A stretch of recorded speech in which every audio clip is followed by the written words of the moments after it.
আপনারা সকলে জানেন আমাদের দেশনেত্রী দেশমাতা বেগম খালেদা জিয়া তিনি 30 ডিসেম্বর ইন্তেকাল করেছেন। পাশাপাশি নেত্রীর জন্য সবাই দোয়া করার উদারত আহ্বান জানাচ্ছি। উনি আমাদের প্রিয় নেত্রী, গণতন্ত্রের মা, যিনি গণতন্ত্রের জন্য, মানুষের কল্যাণের জন্য যিনি আজীবন সংগ্রাম করে গিয়েছেন। আমাদের দেশনেত্রী বেগম খালেদা জিয়া আমাদের যিনি এই দেশের 17 কোটি মানুষ যাকে সেই দিন ফিল করেছে, আজকে ওনার জন্য দোয়া। আমি আপনাদের কাছে এই দোয়া অনুষ্ঠানে দেশনেত্রী বেগম খালেদা জিয়ার জন্য আমিও দোয়া চাইতে আসছি। আমি আপনাদের এই বালাগঞ্জ থানা আর দক্ষিণেশ্বর আমার ভাই তেতলি গ্রাম। আমার নাম মোহাম্মদ আব্দুল মালিক। আমার পিতা ছিলেন একজন মুক্তিযোদ্ধা প্রবাসী এবং হাজী মোহাম্মদ কলমিয়া। আমার চাচা ছিলেন আবু চেয়ারম্যান তেতলি ইউনিয়ন। চৌধুরী আলম সহ 1500 মানুষ গুম হয়েছে। আমি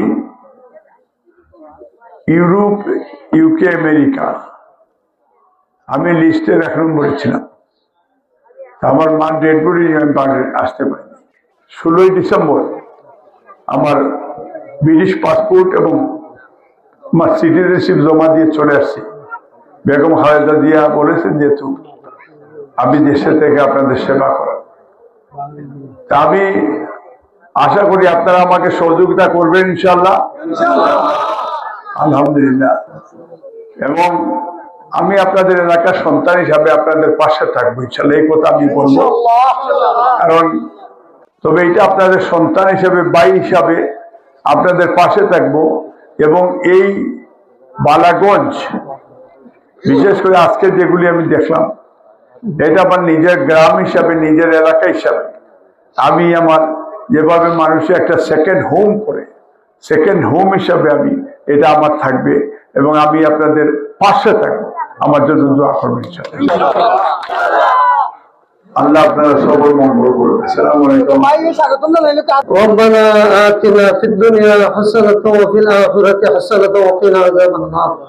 আয় আল্লাহ, খাস করিয়া ইয়া আল্লাহ তোমার বান্দি ইয়া আল্লাহ মরহুমা খালেদা জিয়া, আয় আল্লাহ দেশের অনেক অনেক ইয়া আল্লাহ উপকার করছেন, দেশের অনেক অনেক ফায়দা করছেন। আয় আল্লাহ তোমার বান্দিরে তুমি মাফ করে দাও। মানুষ যে বলতো নিয়ে ও আল্লাহ স্বাভাবিক, আল্লাহ তোমার বান্দির কবরে জান্নাতের বাগ বানায়া দাও। আয় রহমতিকা ইয়া আরহামার রাহিমিন।